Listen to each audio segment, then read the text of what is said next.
Bonjour à tous, ici Bruno Tremblay pour le RPG Day 2026. On est rendu le 16 août. Ça va très bien, toujours très bien.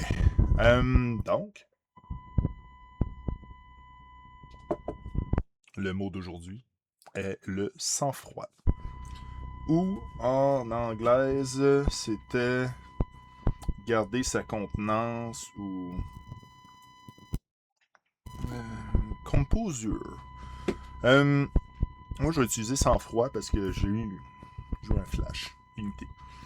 Euh, Quand on m'a proposé de jouer à Monster Heart, là, un bout, c'était mon premier personnage, c'était... Ah mon dieu, je me suis rappelé son nom de famille. C'est Luna Oboroten, que c'était une loup-garou. Puis, la deuxième fois que... une autre game, c'était Marc qui était le MJ, puis il y a 2 saisons. La première saison, il y avait aussi... La première saison, il y avait Ludipsy aussi avec nous autres. C'était le fun, c'était vraiment cool. Euh, Puis donc, mon personnage, c'était Chris Bérou. Ou, de son vrai nom, Christina Bérubé. Mais elle aime pas ça se faire appeler Christina Bérubé. Euh, C'était une femme pas trop... Pas trop vieille, peut-être 17 ans, ouais, c'est comme c'est pour c'était ça, parce que t'as comme pas le choix. Il faut que ce soit un adolescent, le personnage. Pour vous dire c'est quoi Monster Heart, Monster Heart, c'est un jeu où vous jouez des monstres adolescents. C'est du gros drama, puis du gros drama. Oui, du gros drama, puis vous explorez les, autant vos orientations que les les émotions que vous avez en tant qu'adolescent. Le monde, là, c'est comme... tu peux avoir du gros criage comme des belles scènes, le fun.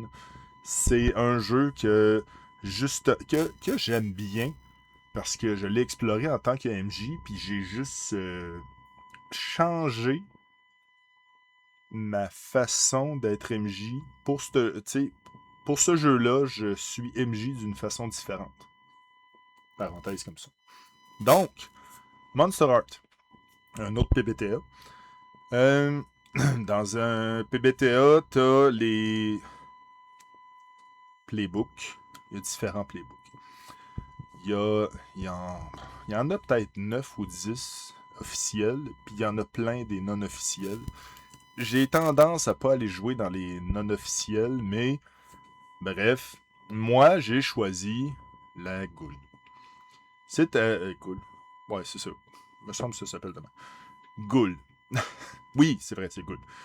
Une goule, c'est littéralement un être que tu peux choisir qui est mort, puis qui est revenu à la vie. Puis moi, Chris, a eu un accident de voiture. Son père a ramassé le cadavre, il l'a ramené à la maison. La mère de Chris est en fait une sorcière puissante, a comme utilisé un ancien sortilège de Baba Yaga pour ramener Chris à la vie. Et dans le sortilège, ça parlait d'une eau, de l'eau foncée, noire et opaque. Avec le père de Chris, le père de Chris, qui a la brûlerie Bérou, qui fait du café, a fait une grosse batch de café. Puis bref, elle a été ramenée à la vie grâce au café.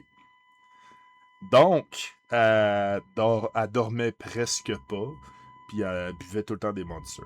C'était ce genre de personnage-là. Mais quand je dis sang-froid, c'est comme elle était un peu froide au toucher, puis elle avait aucune chaleur, aucune. Je voulais la jouer comme une personne qui se crissait de tout, mais avec les sessions, puis le temps, on s'est rendu compte qu'elle a un cœur tendre et et elle aime bien tout le monde.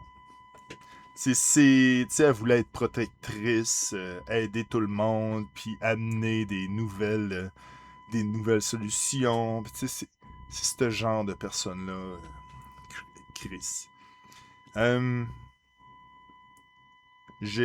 après 2 sessions, j'ai raccroché ce personnage-là.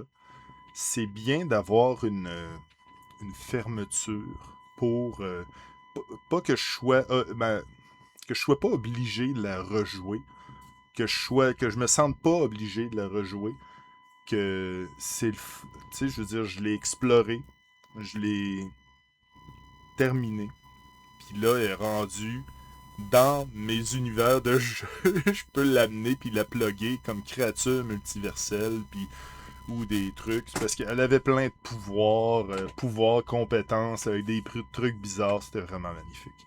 J'ai adoré jouer ce personnage-là, puis je trouve ça intéressant aussi d'entendre les autres parler de leurs personnages. Il y a JDR D30 qui le fait, puis Sign Beast, puis je trouve ça vraiment magnifique. Moi, j'ai choisi d'aborder les mots de la façon que je le fais. Alors, c'est tout pour aujourd'hui. Et à demain. Tourlou!